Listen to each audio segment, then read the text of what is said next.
hard work of all the employees, not only to protect their and our steel plant. Apart from that, they are working for the interest of this country.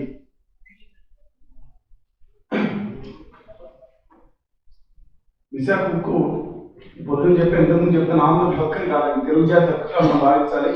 మీకు తెలుసు, విశాఖపట్నం నుంచి, శ్రీకాకుళం నుంచి, పాలకొల్లు నుంచి, అనంతపురం నుంచి, ఆదిలాబాద్ నుంచి తెలంగాణ ప్రాంతమే కాదు మొత్తం అంతా కూడా తెలుగు జాతర రోజు ఆత్మత్యాగం చేసి విశాఖకు ఆంధ్ర హక్కని. ఆ హక్కు అది మనకి చాలా మంది కనపడేది. చెప్పాను, అది కనపడేది అక్కడ భవనాలు, యంత్రాలు కాదు. అది అనుకునేది తెలుగు జాతి గుండె చప్పుడు ఆత్మగౌరవంలో ఉన్న విశాఖ హక్కుది.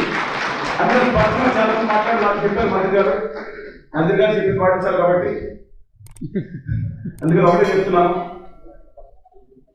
కార్యాచరణ స్పష్టంగా ఉండాలి. కేంద్ర ప్రభుత్వం దగ్గర ఎంపీ గారు కూడా ఎంపారు ఇందాక.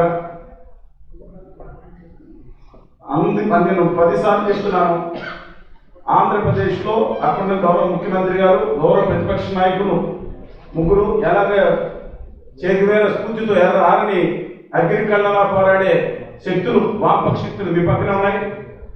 అలాగే అక్కడ 2,40,000 ఓట్లు తెచ్చుకున్న లక్ష్మణ్ గారి పక్కన ఉన్నారు.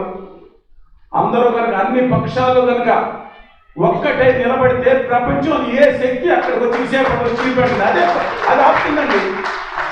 అది ఆపుతుంది. వచ్చే ఎన్నికల్లో వాళ్ళు మాట్లాడతారు కదా, ఓట్ల మీద మనం చెప్తున్నాం.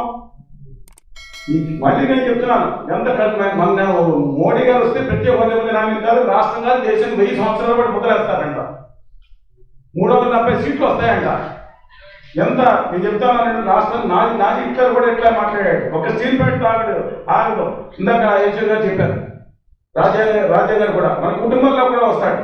అందుకని ఒక్కటే చెప్తున్నాను, ఇది పోరాటం పార్టీకో ఇంకోదానికో వ్యతిరేకం కాదండి. నేను ఉత్తర భారతీయ జనతా పార్టీ కూడా వ్యతిరేకం కాదు. ఈ గుమా వ్యాపారులు పాలిస్తున్న దానికి వ్యతిరేకం. ఐఎమ్ నాట్ అగైన్స్ట్ వాజ్పేయి గారు ఆల్సో. చాలా మౌలికమైన తేడా ఉంది. వీళ్ళు తమ వ్యాపారుల కోసం, ప్రయోజనాల కోసం పచ్చిగా పనిచేస్తూ ఈ దేశంలో ఉన్న ప్రగతికి ఆ రోజు మోడర్న్ టెంపుల్స్ అనుకునే వాళ్ళు మోడర్న్ టెంపుల్స్ కడతాన్నా బాధలేదు. కానీ మోడర్న్ టెంపుల్స్ ఉన్న ఈ యూనిట్స్ని మన భావితరాలకు ఆశ్వసించేదాన్ని దీన్ని కూల్చేస్తున్నారు కదా, అది బాధగా ఉన్నారు. ఎస్, కూల్చుతున్నారు, మన ఆత్మగౌరవాన్ని కూల్చుతున్నారు. ఈ పోరాటం తెలుగు జాతి ఆత్మగౌరవం మీద జరుగుతుంది, మన పుణ్యం మీద జరుగుతుంది, మన ఆత్మ మీద జరుగుతుంది. ఇది కోల్పోయామంటే జాతి అస్తిత్వాన్ని కోల్పోతాం. ప్రత్యేక హోదా విభజన హామీ కోసం ఎందుకు ఫైట్ చేస్తున్నామంటే అది పార్లమెంట్లో ఇచ్చిన హామీ. దాంట్లో ఖచ్చితంగా మేము పక్కన వాటిలో బయటకు పోతా ఫ్యాబ్రికేషన్ పని వాళ్ళు చేసేది ఏంటంటే వాళ్ళు కడప ఉక్కు ఫ్యాక్టరీ గురించి గాయం జరుగుతుంది మాట్లాడుతుంటే ఇక చేయితే కొట్టేస్తున్నారు. అందుకని అన్ని పార్టీలు చెప్తున్నాను, మేము మాకైతే ఏ పార్టీకి సంబంధం లేదు. ఖచ్చితంగా చెప్తున్నాను, విశాఖపట్నం వస్తాం ప్రతి చోట.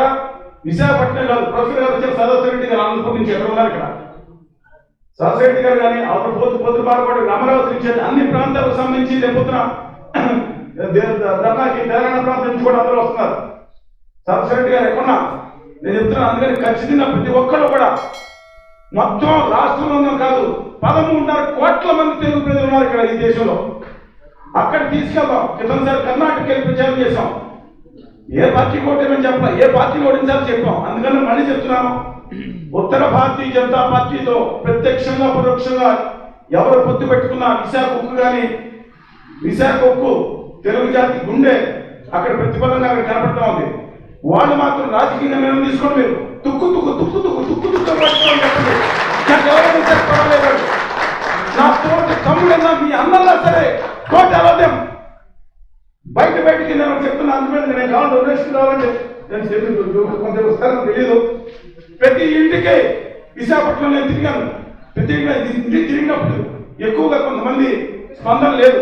నేను అన్నదానికి మీ బాధగా ఉండదని నేను ఫ్రీగా మాట్లాడతాను. ఇక్కడ స్పందన కనపట్టలేదండి అంతా. అందువల్ల ఏం చేయాలి, మనం ఒక స్టిక్కర్ తయారు చేయండి. ఎక్కువ అవుతుంది. ఇప్పుడు కాస్ట్ నాకు ₹1, ₹2. విశాఖ ఉక్కు గుంచుతానంటేనే లోపలికి వచ్చి ఓటాడకండి. లేకపోతే ఆ సమైక్యాంధ్ర పార్టీ బాబు కిరణ్ కుమార్ గారు ఎత్తేసారు. కానీ ఆ పార్టీ గుర్తు చెప్పండి. చెప్పుడు కదా, తెలుసు కదా, 2 చెప్పులు. మీరు ఓటే విశాఖ ఉక్కు ఉంచాలంటేనే ఇక్కడ అడుగు పెట్టండి, లేదా గెట్ లాస్ట్. Thank you. జై హింద్, జై జగన్.